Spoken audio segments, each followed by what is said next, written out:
Hello and welcome to Curated Spaces, the community for curious travellers and slow living spaces. I'm Molly Cooper and this is the podcast that's all about getting you off your phone and out there getting the good times rolling. Join me as I sit down with the founders and owners of boutique spaces to share their journeys as well as the inside scoop from brilliant people doing cool things in travel, design and hospitality. We just launched the brand new Curated Spaces platform, so if under the radar finds and exploring the best that the UK has to offer is a bit of you, then go and check it out and start planning your next staycation now. And I think that's quite enough shameless plugging for one episode, so let's go straight into today's conversation.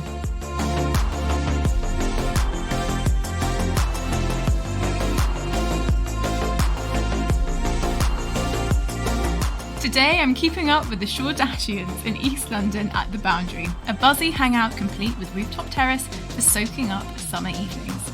I'm delighted to welcome Afs, founder of Mehrai Design, the interior design studio that led the refurbishment that brought a new lease of life to this brilliant space. Afs, it's such a pleasure to have you here on the podcast. Welcome to Curated Spaces.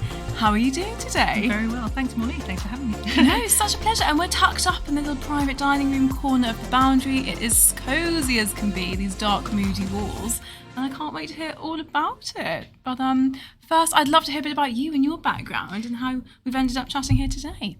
Well, oh gosh, so been in the industry for quite a while, and I kind of slightly sort of my own personal dynasty, I kind of got born into it a little bit because my dad was he was the original owner of Mehrai Design, so he started it off a long time ago.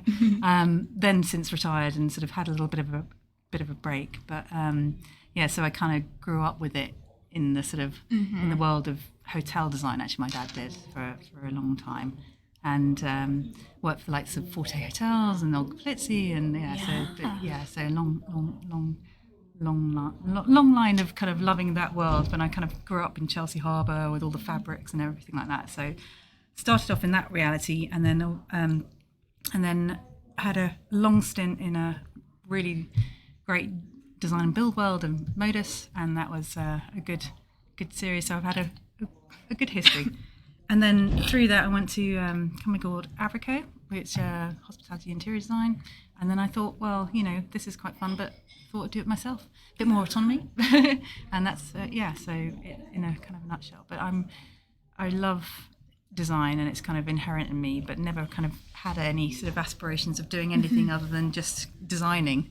When you gravitate into the world of actually doing it yourself, and you're like, well, all I want to do is design. And then you kind of, and it's always been a nice word of mouth with my work. So, and I've been very lucky with clients.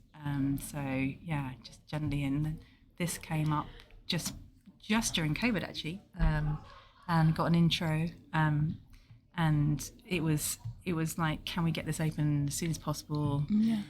The world was open to build, which is amazing, and so kept a bit of sanity on it, and we were like, had big boots to fill, because obviously this is ex-Conran building, and it had a really good following prior, so I know that, and it had whole new ownership, and we were asked to sort of take it on and create sort of a bar brasserie vibe, and we didn't have a long time to do it in, and not a huge budget either, but we kind of, what we wanted to do is create something which people can come and kick their shoes off and actually feel like it's like a corner kind of bar people felt really kind of comfortable in. And this is through the kind of conversations with the client, and then obviously understanding what they wanted to kind of, like the vibe they wanted.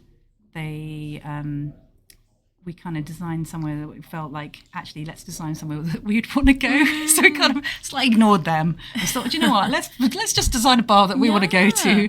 And so as we kind of felt that feeling of like, I want to be somewhere that, as a female going on your own to a bar, because I travel quite a lot, and it's quite nice to go somewhere you feel comfortable in, but then equally come with a bunch of mates and have a really nice time, celebrate if you want to. And this building is a brilliant building because it keeps giving, because you've got you've got the hotel offering as well, and then equally you've got the rooftop bar, which is very, very nice, and we just obviously had a drink there, which was nice. Yes. Oh, lovely. But I think the kind of the thing that about the brasserie was that, or the kind of the bar offering down here, is that it was very much enclosed, and we didn't really have that kind of openness that we have now, whereas the hotel and rooftop had its own entrance. The bar itself was not really there. We had a small sort of kind of almost like a retail space which had a coffee shop in it. Yeah. And then the rest of it was like this area we're sitting in, the sort of private dining areas, actually was the kitchen. So, and then in the front it was very much open to, like, it was kind of big sort of harder seats and like, you know, didn't really have a softness to it. And so when we looked at the plans, it's like, well, why don't we open this all up? So when you come in, it's a far more opening, and you can sort of see everything, and you have a very long bar which was all encompassing, and it's sort of welcoming. But then that kind of feeling of having a long bar it's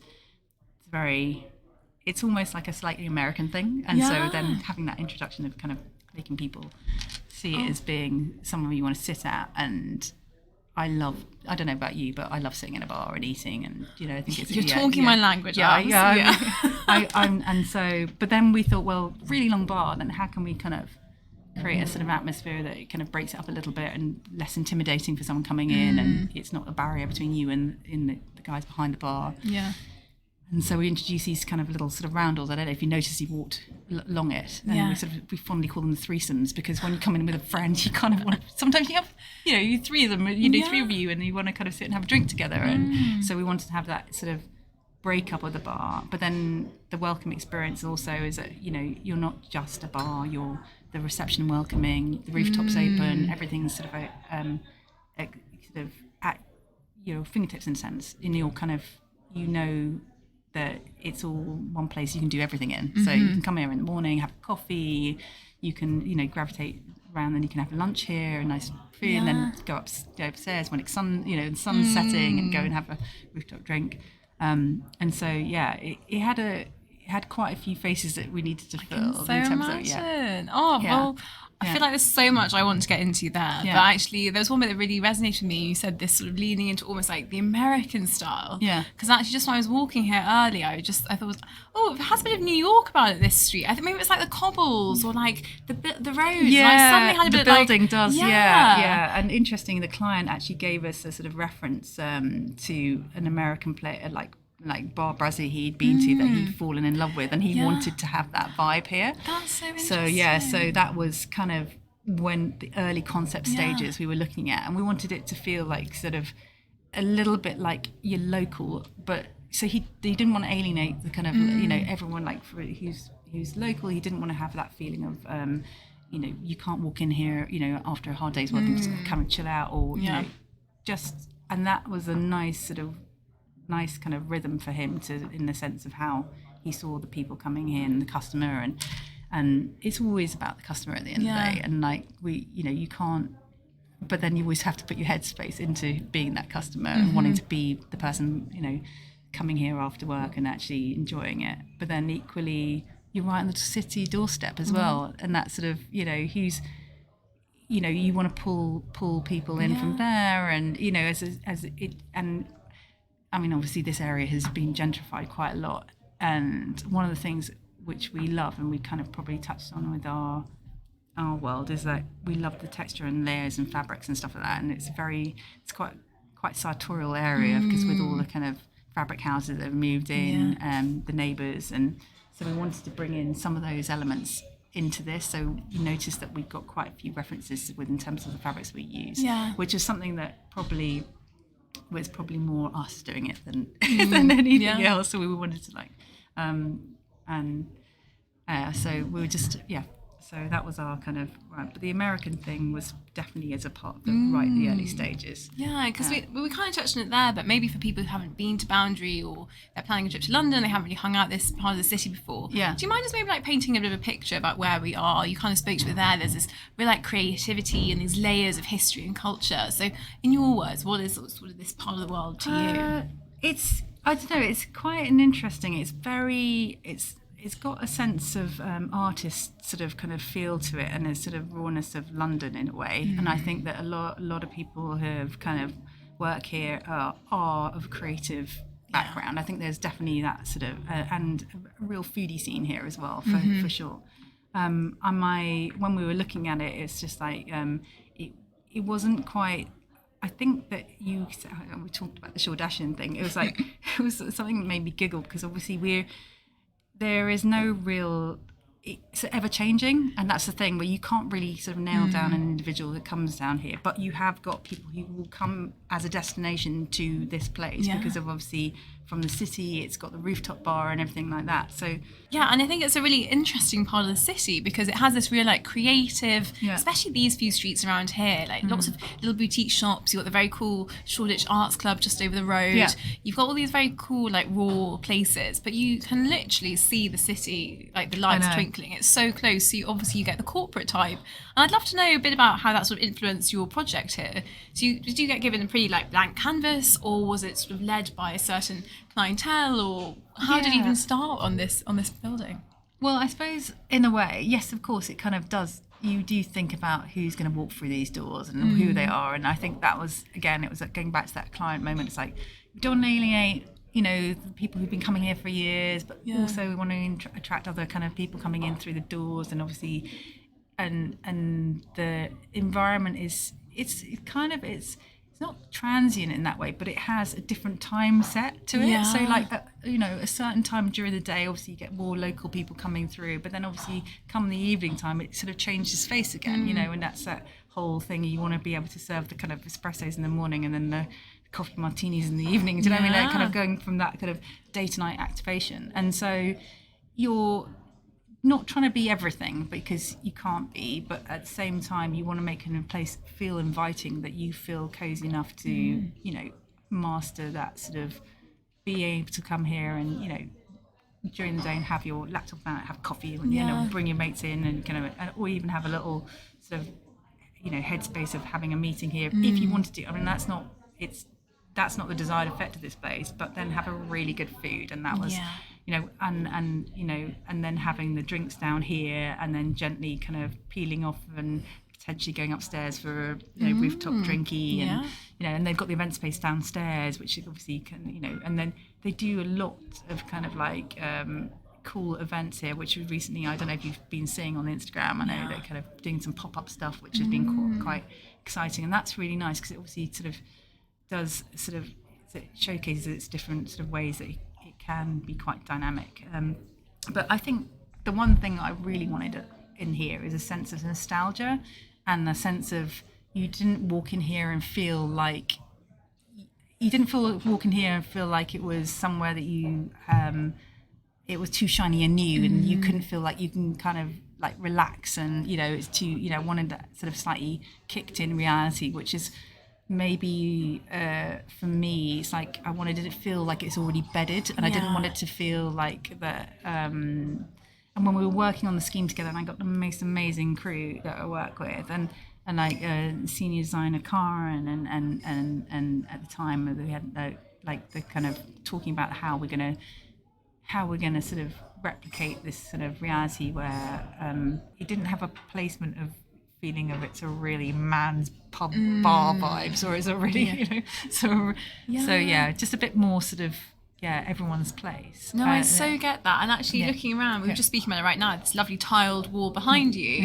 it's actually got like big chunks missing, and it has that like rawness, and it does feel like you've kind of peeled away all these different layers, and maybe it's like the space has kind of revealed itself to you throughout the project, which feels very Shoreditch, and you haven't just gone like copy and paste, design, put it here. I mean, we had good bones of this building, and that's a very kind of, it's an old sort of ultimately old factory warehouse vibes. It's got beautiful brick and interior and stuff like that. So we were given a lot from it. But then it had its old life, which was the Albion, and it was a very well respected place. And this is its old. We were sitting in its old kitchen, and in that was the old the metro tiles, and and it kind of felt like it just didn't want to go, and it wanted to stay there. So we kind of didn't totally remove it all, and we kind of thought, well, actually it's quite sweet as it is, but as they revealed it, it sort of broke down a little bit, so we kind of felt like we couldn't keep it like that, so we thought we would sort of do a bit of kintsugi on it, which is sort of like fix it through the sort of like means of adding a bit of its own other mosaics, and add a bit of texture to it and kind of clean it off, but I think that Tyler had a bit of an epi because he wasn't quite sure how to deal with the non-regimented reality of a tiling situation. So I took over slightly on it. Love that. And Girls who tile, girls who tile. Well, helped out a bit. But yeah, but then I think that's kind of, it's kind of the fun of the fair, isn't it? And it's a bit like the furniture selection we've done in here is very much the same thing. We bought a lot of vintage pieces, and we kind of, sort of kind of classic, rejuvenated them and gave them a new lease of life. And we had this beautiful table which is out on the side there, which I call the Ella table, and it used to have a glass top, and it had these beautiful twisted bamboo legs, and the top on it obviously being glass, you could see all the kind of tops of the bamboo, and we're like, well, glass is going to be a bit of a nightmare. How do we do it? So we got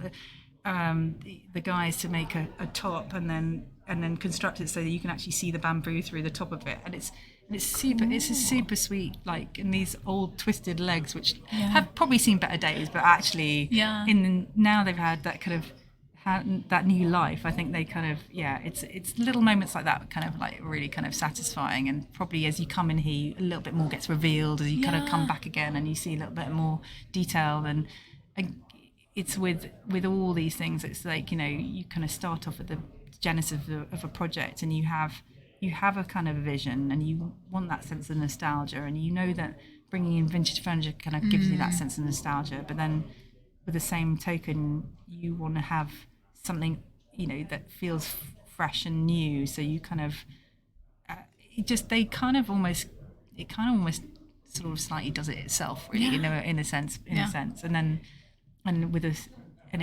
enjoying the whole process. And we had a great team and on it as well, so, and everyone took part, to the point where actually the artwork behind you is actually done by all the people who were on the project, which you probably wouldn't know because were it's a bit kinky, but it's a bit fun. And we kind of everyone had a go at just drawing, and it's like bringing people together in a different way, and then sort of like, and you wouldn't know unless you saw it. And it's a bit for people listening in, let me try and describe, those tea towels you used to do in like preschool when everyone would draw exactly their face like that. Imagine if you had adults drawing like butts and boobs. That's the vibe you've got. And I literally I love that. love it. It's so butts and boobs. Yeah, that's it. Yeah, it's it looks so it's good. It's a little bit kinky side of the world, but it's I think the thing was what it was is that the slight female form is a nice thing to draw. So feels like you had some quite artsy people you were working with. I think if I asked my old colleagues to do that, it wouldn't have looked quite so artsy. That's the amazing thing. And actually, Richard, who you saw earlier, and then James, who was also involved, and all the guys on, who it's like eclectic mix of people who've never picked up a pen. And I was like, well, no, you don't need to know how to draw. You just have to kind of, what a female form looks like. It's a beautiful thing, and it's an easy thing, and it's actually really nice to draw. So just give it a go. And actually, before you know it, they got into it, and they were. I can imagine. I can imagine. So it's an easy win. I was actually in a wine bar the other day where they host nips and sips. They do life drawings. You see, well, that's the thing, and I think art is. Fundamentally, it's the biggest part we have in our team. It's like we're doing a big art piece for another client at the moment, and again, it's called human design, and we brought in a lot of people. It's like air dry clay, and it's getting people to do it. So all the clients sit there like pushing their finger into a bit of clay and making markings and stuff like that, and it just brings you back to that childhood reality. And all of a sudden, it's like that kind of real. It does give you a lot of sort of like. Inner contentment, I'd say, and that kind of like, and it grounds you for a second, and it makes you be for a second, which is really nice. And you don't tend to do that. So art is one of those things which is, you don't have to be good at art to really be good at art or even enjoy it. You just have to do it, and that's breaking that barrier with yourself to just do. And then that's something I think is kind of super important with what and in our studio, which is. But kind of like it's more of a wardrobe in the studio, but it's the wardrobe full of samples is what it is. But then we sit there and we think up ideas, and then it's and then it's the fun of kind of collaboration and getting involved in that way. It's kind of brings that sort of sense of stops you for a second, makes you think outside of what you kind of normally do, and then it takes on its own little it. 100%, like you were saying, joy in the process, joy in the imperfections. My friend Saul, Gen Z Saul, who actually bought me this cardigan. I love Gen people Z you Saul. can't see, but shout I don't out know to him, Saul. but I love him. Yeah, Saul, you've got a job here if you haven't got one. No, totally. Totally. We did a pottery course last year, and again, it was harder than it looks. I didn't quite get past like pinch pots, but Doesn't just matter. like the physicality of it, and not being on a screen, but like feeling like the clay in your hands and like building something physical. Yeah. There's like, it's just so grounding and so calming, and like you do want the semi-good, the joy in that. It's just brilliant. Well, anything like, as you said, I love working with my hands. So anything to get sort of I'm spiritually not. Anyone who tells me to do something, I'll probably do the complete antithesis of it. And I don't mean to, but it's just kind of in my nature. So so art is the best way to express yourself. And then obviously because I have quite a regimented reality within, because design, as much as it's creative, there's a real lot of discipline in it. It's a huge amount of discipline, and there's a science behind it. And because we're really lucky as a studio, we do different things. So we do commercial, we do hospitality, we do residential, and we cross-pollinate all of them. And I love that because it gives you a different take on when you walk into a space and how you would see it, because you're seeing it from different eyes, basically. And that's always been, I suppose, my sort of happy place is being more like not kind of that's how it should be and that's how it goes. And it's always nice to sort of look at things completely differently from a different world. And when the first thing you do when it's going rolling right back to the beginning, when you've got this amazing building, like it's like, how do you look at this building, what do you want to see, and how do you want to flow around it? And the concept of that and doing space planning and how that flows is, for me, is the art bit, because it's how people gravitate and move around a space is the most important thing. And that if you can nail that beautifully, the rest of it will follow. Well, the actual layering. How do you even like think about that? Because that's like, do you get in their mindset? Do you think about it in terms of like the space, or like how do you even start to dissect that? Well, I suppose it's a bit like when the days when you had it, I used to Lego. I mean, who doesn't love Lego? But so in the days of the old, when you used to kind of you think about it, it's like the dollhouse mentality, isn't it? You're kind of going into the space, you put your mind into space, and you're walking around it, and you're kind of thinking about how you would want to experience it. Hence the sort of like the kind of little moments where this whole space used to be completely like sort of sectioned off in a way. This is, as I said, it's used to be the kitchen. But then at the frontage, you have light wells for the event space below to get natural light. And obviously in that, it means that the seating around the perimeter, we were a bit nervous about that because it felt like very barriering as it was beforehand. So we raised a section of it so that we felt like it was tiering, and we kind of created a bit more of a kind of, these tertiary spaces. So you felt like, I mean, I don't know, you kind of think about, there's always a little bit of a sort of selfishness to it all, because you're thinking, how would I like to sit here? And one of the things is like, I've always liked is that when you go into a restaurant, you never want to be in a position that you're not having a nice view, and like I always think about it in the sense of, where you're sitting, whoever's sitting in, like normally people like to gravitate towards the booths, and everyone loves a booth. Everyone loves a booth. And so when they take you to a booth table, exactly. And then also that's that sort of mentality of being like, people have different variations of how they like to be and like where their comfort zone is. So we've raised some of the seating up so that you feel higher and you have more sort of like kind of, you can sort of, you're almost cat-like, you can sit in a tree and kind of sort of see around you. And then there's the other side of it is that we put mirrors in places so that you get reflection back out as well, so that even if you're sitting with your back to something, you get a little bit of a kind of sense of stuff going on. So that creates almost so that even during the day when it's super like it's busy but it's not so busy, you get that movement from the reflections. And so we played a lot with light and stuff. And then but with tiering stuff, it meant that we could also play with because of the perimeter light wells.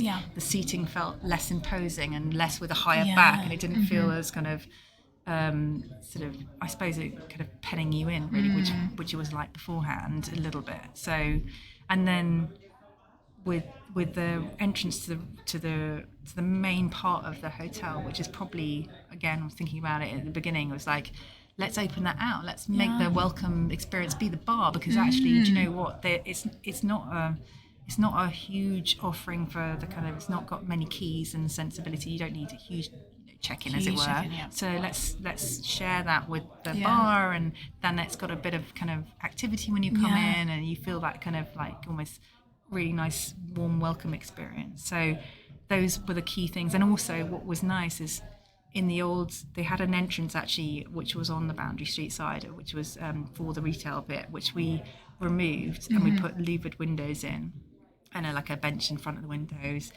But we took the door which was there, which is like a little kind of cubby sort of like kind of sort of vestibule kind of doors, and we recycled them and then put them in where the entrance is to the lobby. So we reused that lovely old joinery in there, and so that was, it was nice. And so, you know, as you're saying, as things got revealed at the building, we didn't want to get rid of stuff. We wanted to reutilize it somewhere else. Yeah. And that was a beautiful bit of joinery. So it was kind of crazy to do that. And then the flooring as you come into the space was equally, it was the original flooring. So we try to be clever about materials and you know, in the sense of not just for sustainability, just because actually they're beautiful materials, and we didn't want to kind of strip it all out and then restart it and completely reimagine the space. We just thought actually, you know,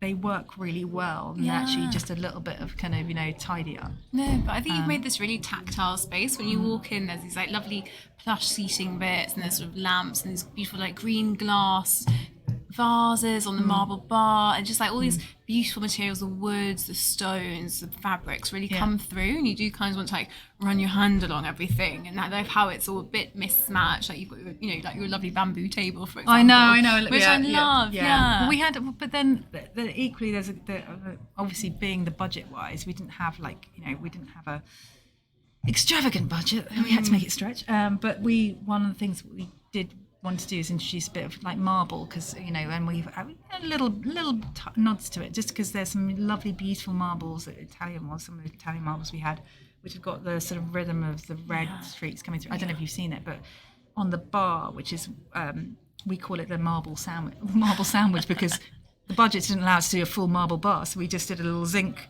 top with a little marble strip internal, and then a zinc underneath, and then our some sort of timber marquetry pieces within sort of in that. So we've got a little bit of that warmth in there. So yeah, there's quite a few nice textures, and then you've got the terracotta behind the bar. So you've seen the terracotta warmth, sort of just a bit of cladding. So materiality, a lot of it was the materials. We've used some amazing fabrics, like, you know, we Messier, and we've got some Pierre Frey, and you know, stuff that you probably in hospitality a bit, you know, risky pieces to use. But Creation Bauman did this, you know, the you know, PDR curtains and stuff like that, which are beautiful and acoustic. And then also we have the banquet booth seating at the top there, which is all Creation Bauman. But fabrics are really important to us because it like gives it that texture and that really lovely materiality. And we've I think we've kind of stayed quite true to those elements. Definitely. And they've really brought this warmth to the space, which I think you can kind of feel the minute you walk in. I actually came here, I think, and I've come here again today, just before lockdown. I remember walking into, like you say, that quite closed entrance to go up to the roof, and it was like almost like a sagey green, but it was very boxed in. It was very like you go down, you give your name, you go up in the lift. There was no like sense of arrival. It was actually just a completely different experience today, and you walk in and there's the buzz of the bar. And I always think when you go away, the nicest bit is that even if you're staying for a night or just for a dinner, you tap into that community for like however long you're there, and it feels like the minute you walk in here, it's like, oh, you're here for the bar or the hotel. Like there's no real difference here, kind of thing. And I arrived maybe like 2-3 this afternoon. There were people on their laptops, people having a coffee, people catching up, late lunch. It feels really like fluid. It feels like there's no like strict boxes or timings. No boundaries. There's no boundaries at Boundary. Is that on the market? Yeah. Well, maybe they shouldn't have. I mean, I think, you're absolutely right. I think one of the key things when we came here, it felt like it was, you know, they were areas, and they were very much defined areas, and what we wanted to do is create the fluidity, and break it out and make it feel a little just more open and a bit more kind of feeling of the activity going on, because Yeah. you rock up at a hotel, it is lovely to see kind of people being there and stuff going on, and the warmth of the light, and we had a great lighting consultant on it, and you know, we really kind of wanted to sort of embody somewhere that was welcoming. I mean, that's kind of it. And then somewhere that you felt, as myself, because I love to go to somewhere and sit at the bar and feel kind of confident as a woman, you know, that's kind of not necessarily kind of you, and especially when you're in somewhere like Shoreditch or city, or you know, I just want to rock up somewhere and just feel safe, and and I just giving that sense of warmth with all these things. I think it does make you feel it, even though it's open and exposed like that. But yeah, I think we're hopefully with the little nuances of those changes, it's made a difference to how this space is used, for sure. And I know that it's I think my favorite part also, like, is the kind of the end part of like bringing it together by art and styling. And you're talking about the community thing, and then we brought in a few artists who are local as well. There's Kana, who actually messaged to say like, I just walked past and I saw one of my pieces of artwork. I was like, yeah, that's so it's a really that's a really nice thing. And as I said, it's a really creative area, and long may it be like that. So I think it's even though it's slightly more gentrifying, and it's definitely everything's changing, but then London's a changing scene all the time, you know. So and the question you asked about what is this area, I think that's the hardest thing to define on anything, because I think for anywhere, this is a place that wants to change itself all the time. It doesn't want, because it's not about like, it's like this. You can go to places like that, like you can go to Chelsea, and it's got a very considered space, but this is very moving, changing, always evolving, always redefining itself, always, and I think that's what makes it special, because it is doing that. And I think if it wasn't, then it wouldn't be like it wouldn't be creative. You know what I mean? It doesn't want to be nailed down. So to design a play space for this area is to design a space for yourself, and then just hope that people like it too. But I guess I'd love to hear a bit about that though, because obviously you kind of, and this was COVID, was it, during the... Yeah, it was. So it's COVID, you're allowed out, but not too much, and you're working very much off, like, you know, putting mood boards and like sample packs and putting it all together, and then you slowly watch the buildings kind of come to life, and then suddenly you must pop in like 3 years later. And do people use the space how you imagined, or do you walk in and you're like, God, wow, it's not quite how I imagined they'd use that bit? I think do you know what? I think it's a bit like being a surrogate, you know. You come in and you're like, and then you have to hand over your child, and you're like, okay, but no, it's okay, because it's like then it takes on its own little form, and it does its own little thing, and then they move stuff around, and you're like, okay, you can be precious about it. I can come and I probably have kicked them in the shins a few times. But that's, you know, that's a natural thing. But I think that if you can't hold on to, you kind of have to kind of let go of it. So, you know, otherwise you're just here to project what you think is the right thing at that moment in time, and that is your consideration for, you know, the design narrative of the building, because you can't ignore the amazing building. It's an amazing building. You have to think about, you know, who's on your doorstep, who does, you know, what's the client like. You know, the client's always a massive part of that storyline. They drive it, you know, and you know, their twinkle. It's their twinkle in their eye that you're trying to illuminate, and that's the kind of the starting point. But then you kind of want something which is a bit sort of like throws you on a little left field reality to it all, and that's where we were talking about sort of like your sense of what drives it. But that comes as a natural sort of progression. But generally, you start with something at the beginning that makes you, you know, that becomes the part of the DNA of the building and the end result. Now, sometimes that can be something left field, or sometimes that can be something which is like a real, you know, it could be like something to do with the person themselves. It could be they are fascinated in something which is really unusual, and you were like, okay, well, that's a really cool thing to be focused on, and that becomes a part of this storyline of this project, and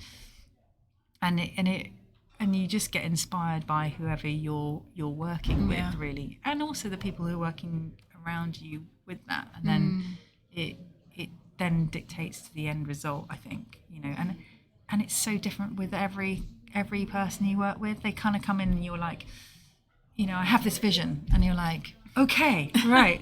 And then you're sort of trying to extrapolate as much information from that vision as you possibly can, and then all you're doing is magnifying that vision, and then that's what you're trying to, and that's kind of the fun of it, really. And then how that then turns out. Generally we've done it all right with our project. So, but it's but I enjoy the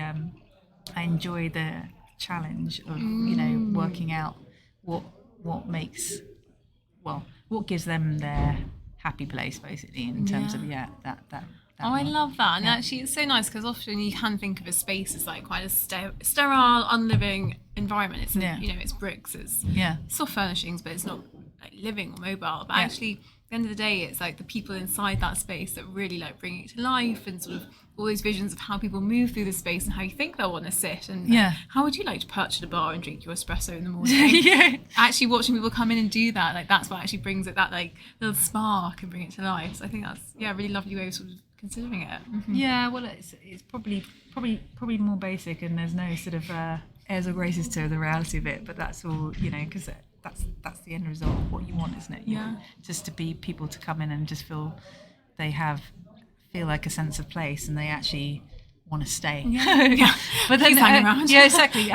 But then again, it's like interesting, like how it reflects on so many different, like, the projects you work on, and how, and just go in with a sense of passion towards what you do, and then that hopefully reflects.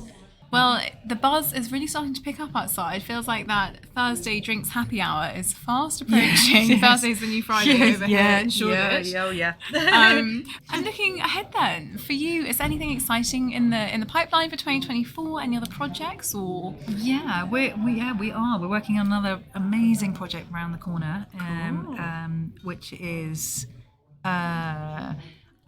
It's always one of those things. It's so early days. I don't mean it that way. I just mean it in the sense of it's an amazing Squires and Partners building, and I've worked in Squires and Partners building now. This will be my it's my fourth Squires and Partners building I've worked in, and they are incredible architects. And I'm just privileged to work in another building of theirs, and. But this one is a challenge, and they'll know why. But it's due to complete sometime this year, I hope. But that's the big hope. So that's it's a hospitality commercial kind of vibe, but sort of it's got a real mix. But I've worked with the guys before, who the operators, and they're amazing, and I'm super excited. It's a big project. I'm finishing off a wonderful one around the corner. We're just doing the artwork for that, which I mentioned earlier. Lovely. That's really cool. And then I just went to look at a really exciting project, which will be a hotel project, and that is all. It resonates with all about health and well-being, and it's going to be quite sort of different in the sense of being of looking at it in a very different way, of a new design consideration for sleep and well-being. So that's going to be very holistic, and so urban sanctuary, that's what very it is. Cool. So that's going to be really cool. So and then we have so we are a small studio, but we're a very powerful studio. And so we're we're kind of we've got a lot to do. And it's like you were talking, like, kind of like what do you kind of have on your world of I can turn it around, can't I? Yeah, you can turn it. God, no one ever asked me a question. Well, I know. God, starstruck. Yeah, okay. I'm curious. So what's I'm actually quite busy at the moment. Yeah, I'm launching a platform on Tuesday, so in 5 days, which is basically like a new, really lovely collection of just like the best boutique hotels in Britain. A very cool user experience on both sides. Very nice. Okay, cool. So where are you starting in Britain? Where are you starting in Britain? all over. I've got some really cool places signed up actually. Okay. I think this will probably go out once we're live, so I can spill all the beans. We've got lovely Limewood, up down in Kent. Oh, nice. We've got some really cute ones. Artist residents coming on the journey. Nice. 100 Shoreditch. Just down the road. Yeah, we went there for a bit of a bar safari. Did you? Yeah. Bar safari. Well, so that's very important part of it. Again, you're talking about the earlier thing where you have to, as a part of knowing the area, I probably should have mentioned this beforehand, and my accountant hates me for it. Said, "Where have you been now?" And no, it's a bar safari. Promise you, have to go and see check out the local talent is basically what I'm doing.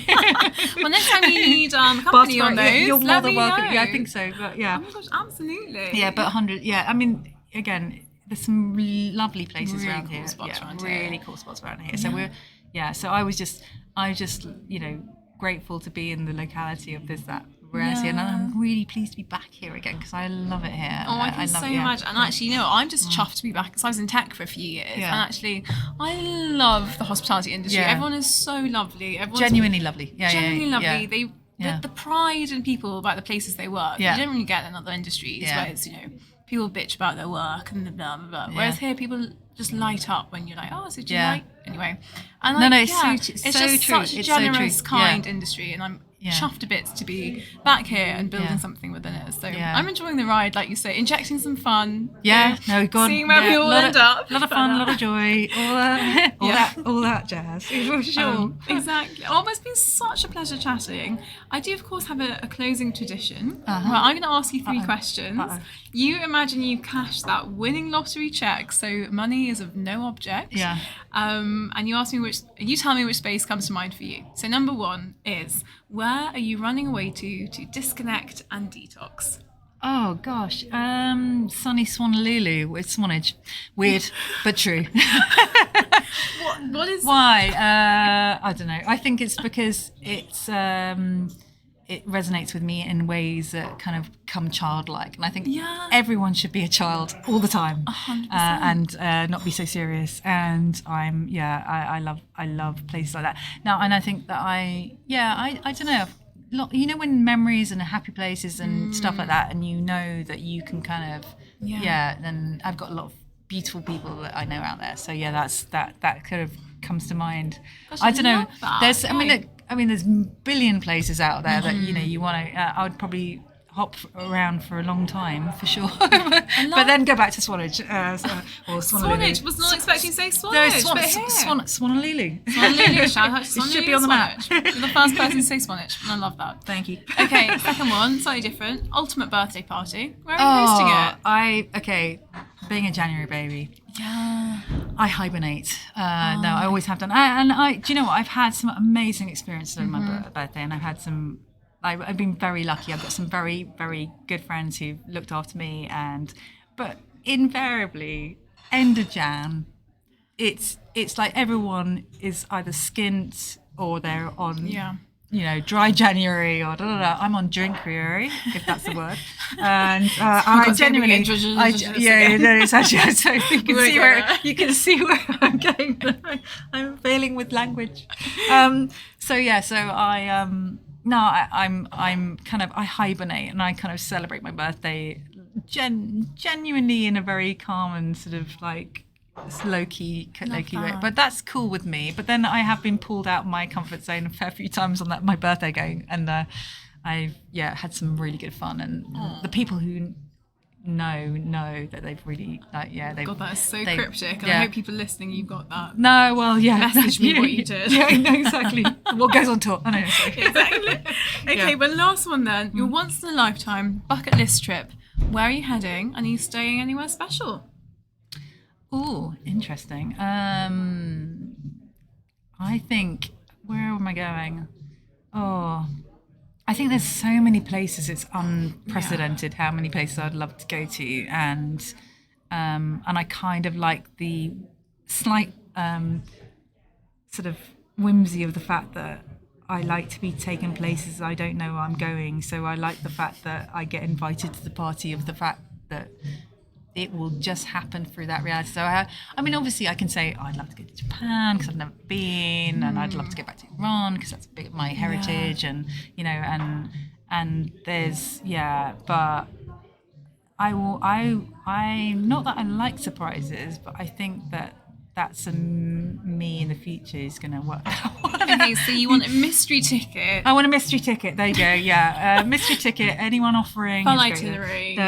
Just good times. Just good times. Yeah. Do you know? I think I kind of like that sort of splendor of the fact that you don't know is probably better than what you do. Because I know, the one thing about this industry, you have to know everything. You have to think in the future. You have to think of, kind of all the inevitability. You have to be planning ahead all the time. The fact that I like the fact that I don't know is probably the reason for that. Kind of tomorrow could be a totally different reality and destination, and that my world has from through design has definitely taken me that way. So I love that. So I hope you get a magical mystery tour. Always. I am definitely yellow submarine somewhere along the line would be fun. That'd be cool. Why not? Bloody hell, it's your bucket list trip. Sorry, just going on the musical twist on that one. Love a bit of music. Well, very good answers. Thank you so much for talking to me today. It's been such a pleasure. Lovely to talk to you too, and thank you very much for the invitation too.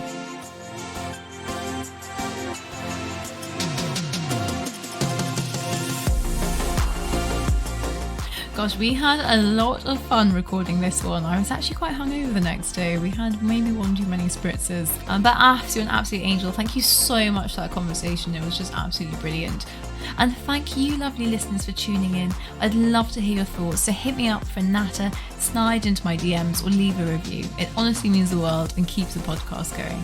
You can, of course, find all of our lovely spaces and many more in the new Curated Spaces platform.